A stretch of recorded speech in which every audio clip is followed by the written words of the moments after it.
ಪೌರಾಡಳಿತ ನಿರ್ದೇಶನಾಲಯ ಬೆಂಗಳೂರು ಹಾಗೂ ಪೌರಾಡಳಿತ ನಿರ್ದೇಶನಾಲಯ ಪುರಸಭೆ ಕಾರ್ಯಾಲಯ ರಾಮದುರ್ಗ ಇವರ ನೇತೃತ್ವದಲ್ಲಿ ಪೌರ ಕಾರ್ಮಿಕರ ದಿನಾಚರಣೆ ಆಚರಿಸಲಾಯಿತು. ಬೆಳಗಾವಿ ಜಿಲ್ಲೆಯ ರಾಮದುರ್ಗ ತಾಲೂಕಿನ ಪುರಸಭೆ ಪೌರ ಕಾರ್ಮಿಕರ ದಿನಾಚರಣೆ ನಿಮಿತ್ತವಾಗಿ ಸರ್ಕಾರದ ಆದೇಶದಂತೆ ಸ್ವಚ್ಛತಾ ಹಿ ಸೇವರ್ ಎಂಬ ಶೀರ್ಷಿಕೆ ಅಡಿಯಲ್ಲಿ ದಿನನಿತ್ಯ ಕೆಲಸ ನಿರ್ವಹಿಸುವ ಪೌರ ಕಾರ್ಮಿಕರಿಗೆ ಪುರಸಭೆಯಿಂದ ವಿವಿಧ ಆಟೋಟ ಚಟುವಟಿಕೆಗಳು ಹಾಗೂ ಆರೋಗ್ಯ ತಪಾಸಣೆಯನ್ನು ಹಮ್ಮಿಕೊಳ್ಳಲಾಗಿತ್ತು. ಈ ಆಟೋಟ ಸ್ಪರ್ಧೆಯಲ್ಲಿ ಅಂದರೆ ಕ್ರಿಕೆಟ್, ಕಬಡ್ಡಿ, ಹಗ್ಗ ಜಗ್ಗಾಟ ಸ್ಪರ್ಧೆಗಳಲ್ಲಿ ಪ್ರಥಮ, ದ್ವಿತೀಯ, ತೃತೀಯ ಬಂದವರಿಗೆ ಬಹುಮಾನಗಳನ್ನು ವಿತರಿಸಿದರು ಮತ್ತು ಎಲ್ಲ ಪೌರ ಕಾರ್ಮಿಕರಲ್ಲಿ ಹೆಚ್ಚಿನ ಸ್ವಚ್ಛತೆಯ ಬಗ್ಗೆ ಹೆಚ್ಚಿನ ಗಮನ ಹರಿಸಿ ಕೆಲಸ ಮಾಡುವವರಿಗೆ ಅಂತ 5 ಜನ ಪೌರ ಕಾರ್ಮಿಕರಿಗೆ ಕಾರ್ಯಕ್ರಮದಲ್ಲಿ ಸನ್ಮಾನ ಮಾಡಿದರು. ಜಿಲ್ಲಾಧಿಕಾರಿಗಳು ಕಾರ್ಯಾಲಯ, ಜಿಲ್ಲಾ ನಗರಾಭಿವೃದ್ಧಿ ಕೋಶ ಬೆಳಗಾವಿ, ಪುರಸಭೆ ಕಾರ್ಯಾಲಯ ರಾಮದುರ್ಗ ಮತ್ತು ವಿವಿಧ ಸರ್ಕಾರಿ ಇಲಾಖೆಗಳ ಸಂಯುಕ್ತಾಶ್ರಯದಲ್ಲಿ ಪ್ರಧಾನಮಂತ್ರಿ 2.0 ಆವಾಸ್ ಯೋಜನೆಯಲ್ಲಿ ಹೌಸಿಂಗ್ ಫಾರ್ ಆಲ್ ಯೋಜನೆ ಅಡಿ ಅಂಗೀಕಾರ ಆಂದೋಲನ ದಿನಾಂಕ 4/9/2025 ರಿಂದ 30/10/2025 ರವರೆಗೆ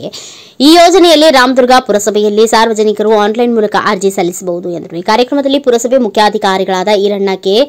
ಗುಡ್ದಾರಿ ಅವರು ಪೌರ ಕಾರ್ಮಿಕರ ಆರೋಗ್ಯದ ಸ್ಥಿತಿಗತಿ ಕುರಿತು ಮತ್ತು ಕುಟುಂಬದ ಅವಲಂಬಿತರ ಕುರಿತು ಮುಂಜಾಗ್ರತೆ ಬಗ್ಗೆ ಮತ್ತು ಪೌರ ಕಾರ್ಮಿಕರಿಗೆ ಸರ್ಕಾರದಿಂದ ಸಿಗುವ ಹೆಚ್ಚಿನ ಸೌಲಭ್ಯಗಳ ಮತ್ತು ಸಣ್ಣ ಪುಟ್ಟ ಬರುವ ಸೌಲಭ್ಯಗಳನ್ನು ತೆಗೆದುಕೊಳ್ಳಿ, ದುರುಪಯೋಗ ಪಡಿಸಿಕೊಳ್ಳಬೇಡಿ ಮತ್ತು ಪೌರ ಕಾರ್ಮಿಕರಿಗೆ ಹೆಚ್ಚಿನ ಕಾಳಜಿ ವಹಿಸಿ ಎಂದು ಮಾತನಾಡಿದರು. ಅಂಚೆ ಕಚೇರಿಯ ನಿರೀಕ್ಷಕರಾದ ನಾಗರಾಜ ಮಳ್ಳಿ ಅವರು ಪೌರ ಕಾರ್ಮಿಕರಿಗೆ ಅಂಚೆ ಕಚೇರಿಯಲ್ಲಿ ಸಿಗುವಂತಹ ಯೋಜನೆಗಳ ಬಗ್ಗೆ ಮಾಹಿತಿಯನ್ನು ನೀಡಿದರು ಹಾಗೂ ಆರೋಗ್ಯ ಇಲಾಖೆ ಕ್ಷೇತ್ರ ಆರೋಗ್ಯ ಶಿಕ್ಷಣ ಅಧಿಕಾರಿ ಎಸ್ಡಿ ಐನಾಪುರ ಆರೋಗ್ಯದ ಕುರಿತು ಮಾಹಿತಿಯನ್ನು ನೀಡಿದರು.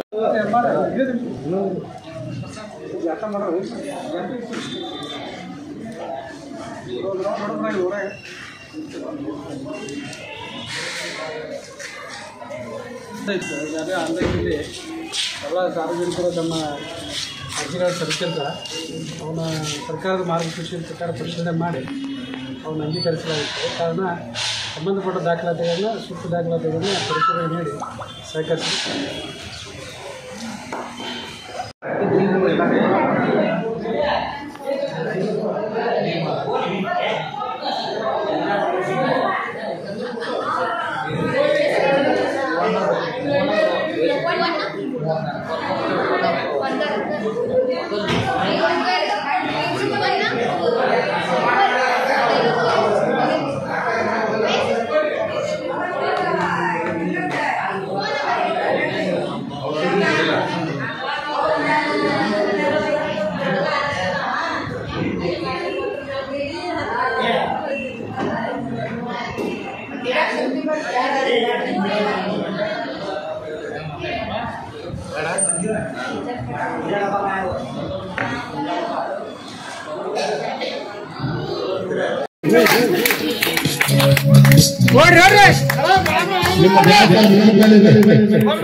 अगर बे बೀಳ್ತತೆ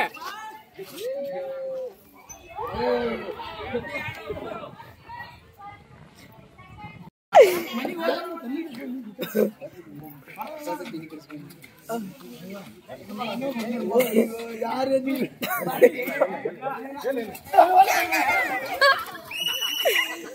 ಮಸ್ತ್ ಬಂದಾಗ ಏ ಡಾಗ ಮಾಡಿತಿ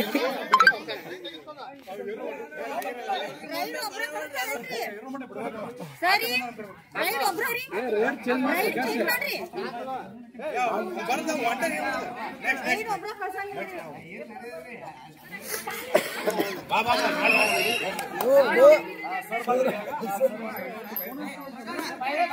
ನಮ್ಮ ಕಡೆ ಬಂದ್ರೆ ನೀವು ಮಾಡ್ಬರಿ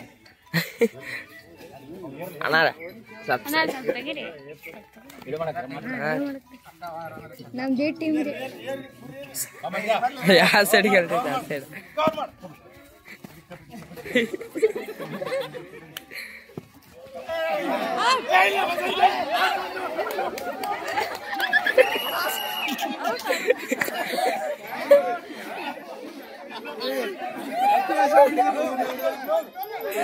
Long change. ಮೊದಲನ ಸಿಬ್ಬಂದಿಗಳು ಕೂಡ ಹಾಗೂ ಇಲ್ಲಿ ನೆಲೆತಕ್ಕಂಥ ಎಲ್ಲ ಸಿಬ್ಬಂದಿ ಅಧಿಕಾರ ಮಿತ್ರರು ಹಾಗೂ ಮಾಧ್ಯಮ ಮಿತ್ರರಿಗೆ ಪೌರ ಕಾರ್ಮಿಕ ದಿನಾಚರಣೆ ಶುಭಾಶಯಗಳು.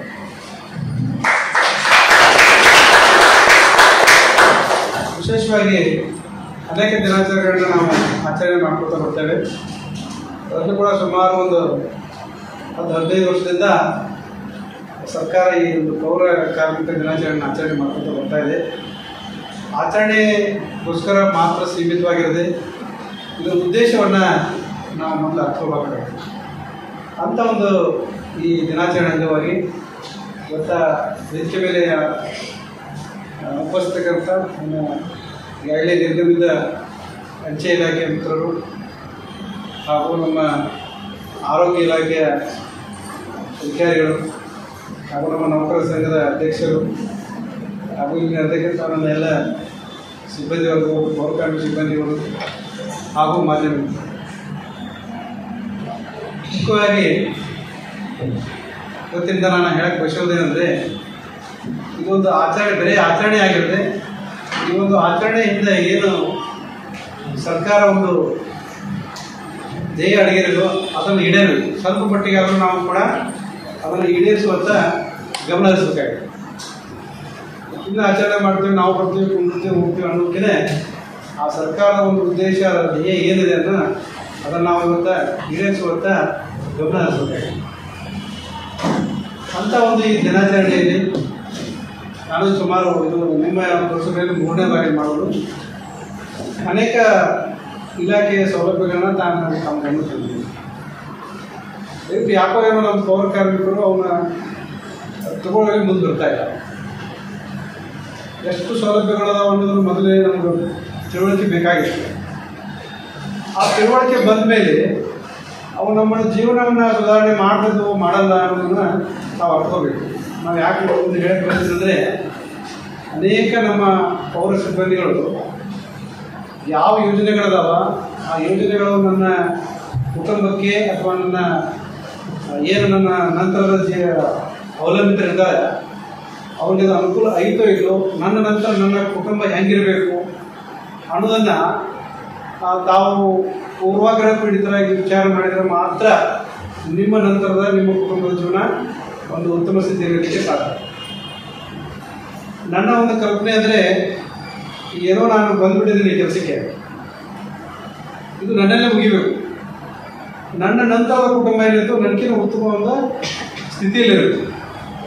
ಅಂಥ ಒಂದು ಸ್ಥಿತಿಯನ್ನು ನಿರ್ಮಾಣ ಮಾಡೋದ್ರೆ ನಮ್ಮನೆಲ್ಲ ಜವಾಬ್ದಾರಿ. ಇವತ್ತು ಬಂದ್ಬಿಟ್ಟಿದ್ದಪ್ಪ ನಾನು ನಿನ್ನೆ ಮುಗಿತು, ಮುಂದೆ ನನ್ನ ಮಕ್ಕಳು ಏನು ಮಾಡ್ತಾರೆ ಏನಿಲ್ಲ ಗೊತ್ತಾಯಿಲ್ಲ. ಆ ಥರ ಒಂದು ಮನಸ್ಥಿತಿ ದಯವಿಟ್ಟು. ನಾನು ಸುಮಾರು 20 ವರ್ಷ ನೋಡಿದಾಗೆ ನಮ್ಮ ಪೌರ ಕಾರ್ಮಿಕರು ಯಾವ ಥರ ಜೀವನ ಆಯ್ತು ಅಂದರೆ ಹೊರಗಿನ ಪ್ರಪಂಚವೇ ಗೊತ್ತಿಲ್ಲ. ಅವ್ರಿಗೆ ಏನು ಸರ್ಕಾರದ ಸೌಲಭ್ಯಗಳು ಸಿಗ್ತಾವೋ ಗೊತ್ತಿಲ್ಲ, ಏನು ಯೋಜನೆಗಳದಾವೋ ಗೊತ್ತಿಲ್ಲ. ಇನ್ನು ಹಲವಾರು ಬಾರಿ ನಾವು ತಮ್ಮ ಗಮನಕ್ಕೆ ಪ್ರಯತ್ನ ಮಾಡಿದರೂ ಕೂಡ ನಿರೀಕ್ಷಿತ ಮಟ್ಟವನ್ನು ಅದು ಮುಟ್ತಾ ಇಲ್ಲ. ಯಾಕೆ ಅಂತ ನನಗೆ ಗೊತ್ತಾಗ್ತದೆ. ಒಂದು ನಾವು ನಿಮಗೆ ಸರಿಯಾಗಿ ಹೇಳಿಲ್ಲ ಅಂತ ಒಂದು, ಇಲ್ಲ ನಾನು ಹೇಳಿದ್ರು ಸಹಿತ ನೀವು ಅದಕ್ಕೆ ಸ್ಪಂದನೆ ಮಾಡ್ತಾ ಇಲ್ಲ ಅಂತ ಹೇಳಿದ್ರು. ಇವು ಎರಡೇ ಇರಲಿಕ್ಕೆ ಸಾಧ್ಯ. ಅದಕ್ಕೆ ನನ್ನ ಒಂದು ಸೇವಾ ಅನುಭವದೊಳಗೆ ನಾನು ಏನು ಮಾಡಬೇಕು ಅನ್ನೋದನ್ನು ಮ್ಯಾಕ್ಸಿಮಮ್ ಆಗಿ ಯಾವುದೇ ನಾನು ಸ್ಥಳೀಯ ಸಂಸ್ಥೆಗಳು ಹೋಗಿ ಅದನ್ನು ಮಾಡ್ತೀನಿ. ನಿಮ್ಮ ಸಂಬಂಧ ಎಸ್ಪೆಷಲಿ ಪೌರ ಕಾರ್ಮಿಕರು, ಯಾಕಂದರೆ ಭಾಳ ಒಂದು ನಮ್ಮ ಈ ನೌಕರ ವ್ಯವಸ್ಥೆಯಲ್ಲಿ ಅತ್ಯಂತ ಯಾವುದೇ ಒಂದು ಸೌಲಭ್ಯಗಳು ತಿಳಿಲಾರಂಥ ಪರಿಸ್ಥಿತಿ ಅಂದರೆ ನಮ್ಮ ಪೌರ ಕಾರ್ಮಿಕರು. ಉಳಿದವರೆಲ್ಲ ಎಲ್ಲ ಕಡೆ ಹೇಳ್ತಾರೆ, ಎಲ್ಲ ರೀತಿ ಮಾಹಿತಿ ಇರ್ತಾವೆ, ಎಲ್ಲ ತೊಗೊತಾರೆ, ಎಲ್ಲ ರೀತಿ ಮಾಡ್ತಿರ್ತಾರೆ. ಬಟ್ ನಮ್ಮ ಪೌರ ಕಾರ್ಮಿಕರಾಗಲ್ಲ. ಅವರು ಬೆಳಗ್ಗೆ ಮುಂಜಾನೆ ಎಲ್ಲರೂ ಹೇಳೋಕೆ ಮುಂಚೆ ಬರ್ತಾರೆ, ಕೆಲಸ ಮುಗಿಸ್ತಾರೆ, ಮತ್ತು ಮಾಡಿ ತಮ್ಮ ಕೆಲಸ ಮುಗಿಸ್ಕೊಂಡು ಮತ್ತೆ ಸಂಜೆಗೆ 6 ಗಂಟೆಗೆ ಹೋಗೋದು. ಕೆಲವೊಂದು ಕಡೆ ಏನೋ ಮಧ್ಯಾಹ್ನ ಮುಂಜಾನೆ ಈ ಥರ ಇರ್ತಾರೆ. ಇಂಥವಾಗ ದೈಹಿಕವಾಗಿ ಶ್ರಮ ನಿಮಗೆ ಭಾಳ ಆಗ್ತದೆ. ಆ ಶ್ರಮ ಮಾಡಿ ಮನೆಗೆ ಹೋಗಿ ನೀವು ಇದನ್ನು ವಿರಾಮ ಪಡೆದೇ ಹೆಚ್ಚಿಂದು. ಅಂಥದ್ರಲ್ಲಿ ನೀವು ಏನು ಸೌಲಭ್ಯ ಅದಾವೋ ಹೆಂಗದಾವೋ ಅಂತ ತಿಳ್ಕೊಳ್ಳುವಂಥದ್ದು ಭಾಳ ಕಷ್ಟದ ಕೆಲಸ ಇರ್ತದೆ. ಆದ ಕಾರಣ ಈ ಒಂದು ಇಂಥ ಪರಿಸ್ಥಿತಿಯಲ್ಲಿ ನೀವು ಇಂಥ ಒಂದು ಕಾರ್ಯಕ್ರಮದಲ್ಲಿ ಏನು ನಾವು ಹೇಳ್ತಾ ಇದ್ದೀವಿ ಅನ್ನೋದನ್ನು ತಾವು ವಿಶೇಷವಾಗಿ ಗಮನ ಹರಿಸಿ ಕೇಳಬೇಕು. ದಯವಿಟ್ಟು ಅವನ್ನ ನಿಮಗೆ ತಿಳಿಲಿಲ್ಲ ಅಂದ್ರೆ ಮತ್ತೊಮ್ಮೆ ಅದನ್ನು ತಿಳಿಸುವಂತ ಪ್ರಯತ್ನ ಕೂಡ ಮಾಡ್ತಾರೆ. ಯಾಕೆ ನೀವು ಮುಂದೆ ಬರ್ತಾ ಇಲ್ಲ? ನಿಮ್ಮ ನಂತರದ ನಿಮ್ಮ ಕುಟುಂಬ ಯಾವ ತರ ಇರ್ತದೆ ನಿಮ್ಗೆ ಗೊತ್ತಾಗ್ತಿಲ್ಲ. ಯಾಕೆ? ಭಾಳ ಅಂದ್ರೆ ಸೇವೆ ಸಿಗ್ತದೆ, ನೌಕರಿ, ಸರ್ಕಾರಿ ನೌಕರಿ ಅನುಕಂಪದ ಮೇಲೆ ಸಿಗ್ತದೆ, ಅದು ಬಿಟ್ಟರೆ ಏನು ಸಿಗಲ್ಲ. ಹೊಸ ಪಿಂಚಣಿ ವ್ಯವಸ್ಥೆಯಲ್ಲಿ ಯಾವ ಥರ ನಿಮ್ಗೆ ಹಳೆ ಪಿಂಚಣಿ ವ್ಯವಸ್ಥೆ ಸಿಗ್ತಕ್ಕಂಥ ಸೌಲಭ್ಯಗಳು ಸಿಗುದಿಲ್ಲ. ಇವೆಲ್ಲ ನಿಮ್ಮ ಸ್ಕೀಮ್ಗಳನ್ನು ಯಾಕೆ ನಾವು ಒತ್ತಿ ಹೇಳ್ತೇವೆ ಅಂದರೆ ಇದೇ ಉದ್ದೇಶಕ್ಕೆ. ವರ್ಷಕ್ಕೆ ಒಂದು 500 ರೂಪಾಯಿ ನಾವು ವಿನಿಯೋಗಿಸೋದ್ರಿಂದ ಸುಮಾರು 10 ಲಕ್ಷ. ಯಾವ ಸ್ಕೀಮ್ ಕೊಡೋದು ನಿಮಗೆ? ಯಾವ ಸರ್ಕಾರಿ ವ್ಯವಸ್ಥೆ ಒಳಗೆ ನಿಮ್ಗೆ ಇಷ್ಟ ಅನುದಾನ ಬರ್ತಾರೆ ಅಂದ್ರೆ ಇದು ಪರಿಹಾರ ಸಿಗ್ತದ? ಹೇಳಿ ಒಬ್ಬರ ನೋಡೋದು. ಯಾಕೆ ಮಾಡ್ತಾ ಇಲ್ಲ ನೀವು?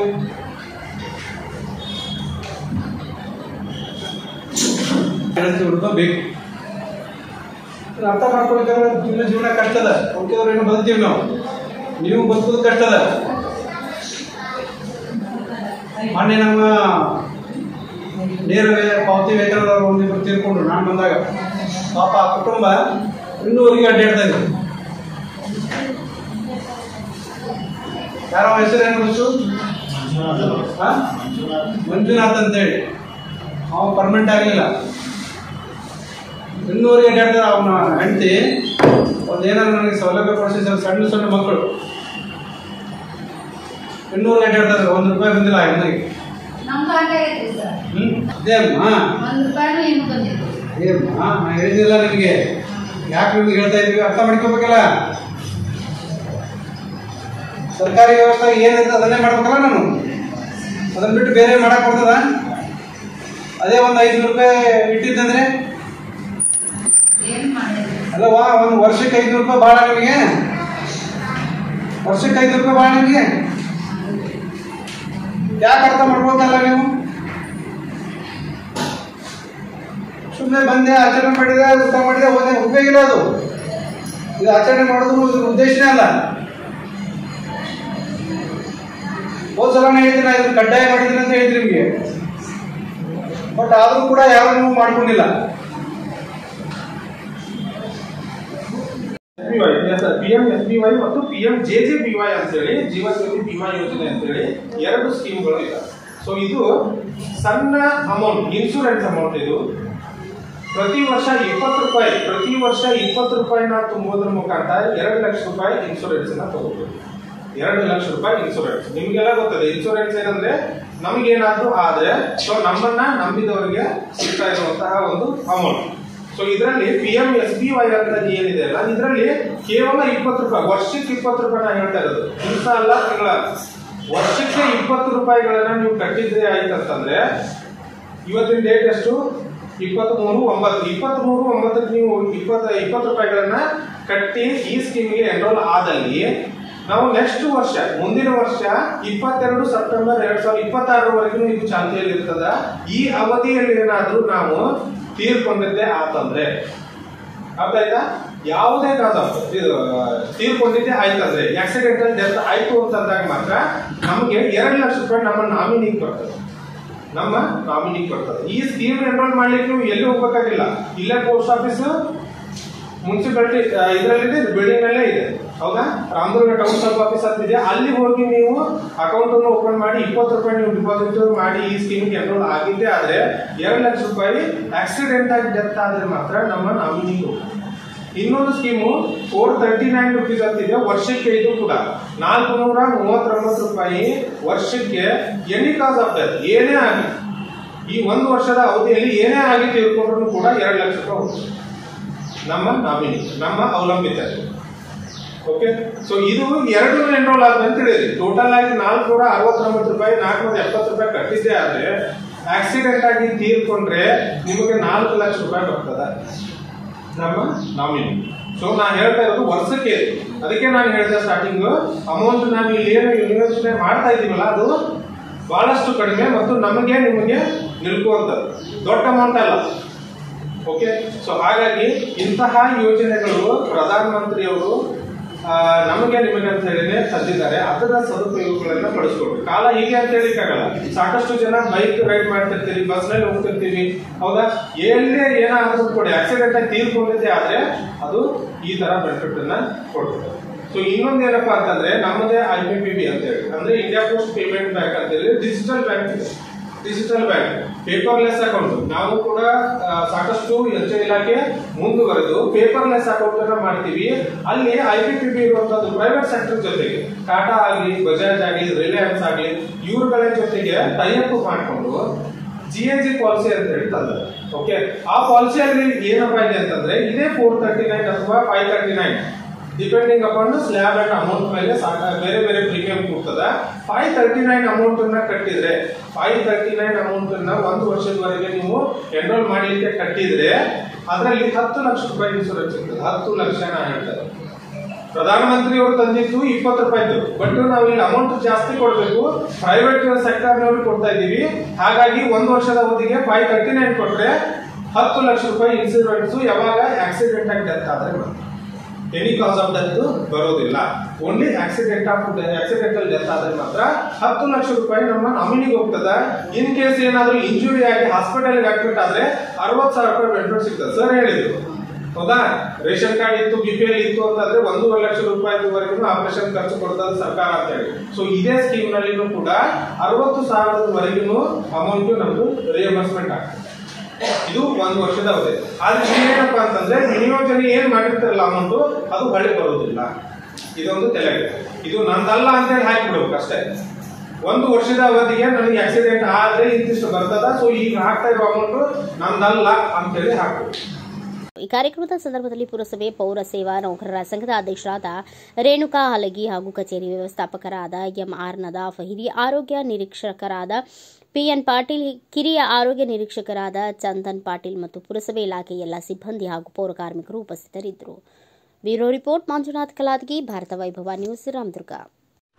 Thanks for watching. Read, discuss and debate with editor Dr. Yan Prashant Rao. Wanted reporters in print, digital and visual media for Bharat Vaibhav Daily Newspaper, BV News 5 Channel and BV Fast Web News from all the talukas of Karnataka, Goa and Maharashtra. If interested, send your resume to 9019229369.